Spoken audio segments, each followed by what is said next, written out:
Hello, I'm Darren again. Today's question asks about a topic that affects millions of people worldwide, and that is hoarding. So, in this video, I will discuss how hoarding can begin, the effects it can have on people and their families, and lastly, some ideas to help overcome it. And I will add the research in the description of this video if you want more information. So, if you find this topic to be helpful or interesting, please consider subscribing. Now, to begin with, hoarding is different from collecting.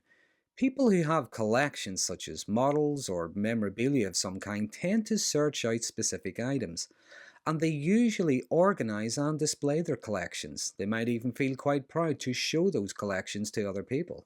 But even if their collections are huge, they generally aren't cluttered or left in disorganised piles. Hoarders, however, tend to accumulate items haphazardly and they don't really organise them. They can also feel intense shame and try to hide how they live from others. In many cases, major clutter has already developed by the time others are aware. Now, the DSM-5 characterizes hoarding disorder by a persistent difficulty in discarding or parting with possessions, and this is regardless of their actual use or value.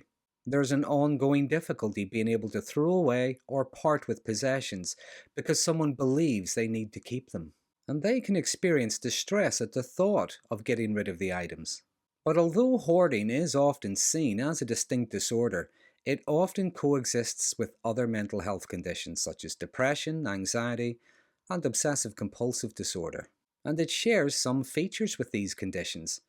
People with hoarding disorder may experience high levels of anxiety and distress, which contributes to their hoarding behaviours. The hoarding can range from mild to severe.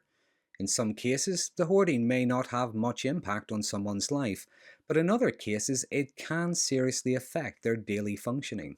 It can lead to the accumulation of items to the point where, in extreme cases, living spaces become cluttered and unusable.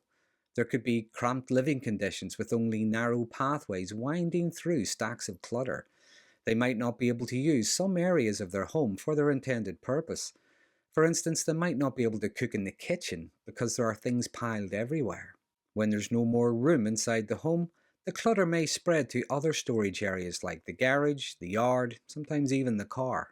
Now, the common symptoms of hoarding disorder can include keeping too many items that someone has no real need for and doesn't have the space for. There could be a fear of wasting anything, feeling a need to save items for fear of future value or future need, and even being upset by the thought of losing something.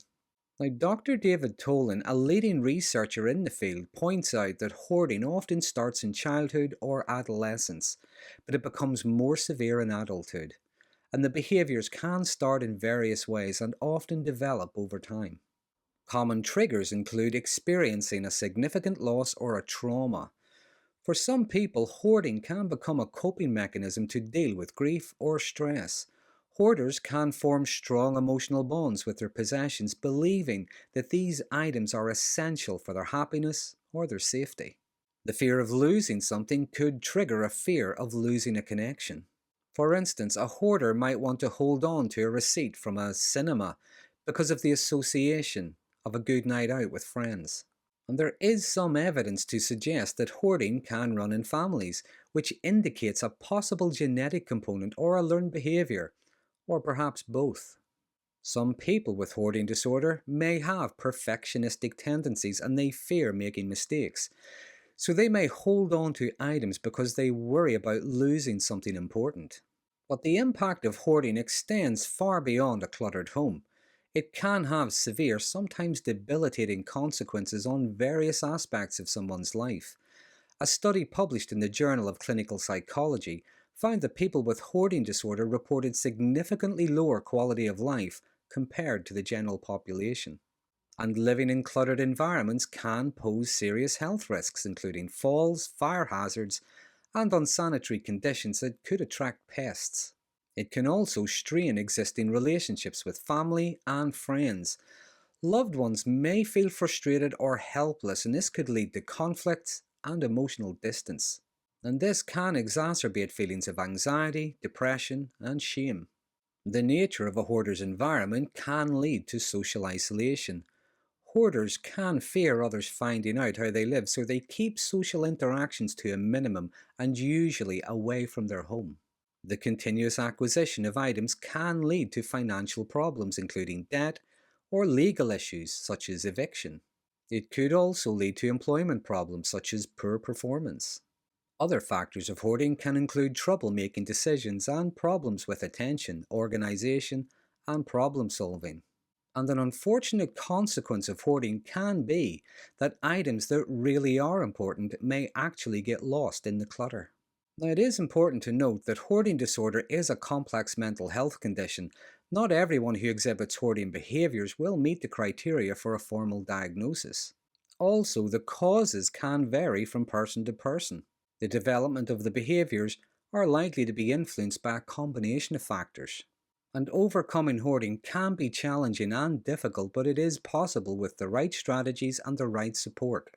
Some ideas that could help could include, first of all, gradual decluttering. So instead of attempting to clear out everything at once, which could seem overwhelming, a gradual approach could be more sustainable. This involves setting small, achievable goals which can lead to longer-term success. Now, this could be just picking one corner of the room or one corner of the worktop and clearing it and keeping it clear. It's focusing on a little piece at a time and paying attention and monitoring your progress. Secondly, counseling and psychotherapy can be an effective treatment for hoarding. It helps people understand the underlying causes of their behavior and helps them develop healthier habits. It can also help making that one little piece at a time just that bit easier. Some people find joining support groups to be helpful. A support group can provide a sense of community and understanding. Sharing experiences with others facing similar challenges can be quite therapeutic. And support groups can be especially helpful whenever people share ideas that support and help each other. So in conclusion, hoarding is a complex disorder with deep psychological roots and far-reaching effects. However, with the right support and treatment, people can reclaim their spaces and improve their quality of life. And as with many things, it requires time, patience, and a lot of self-compassion. So that's a brief outline of hoarding disorder. As always, if there's anything I've missed, anything you might like to add, please use the comment section.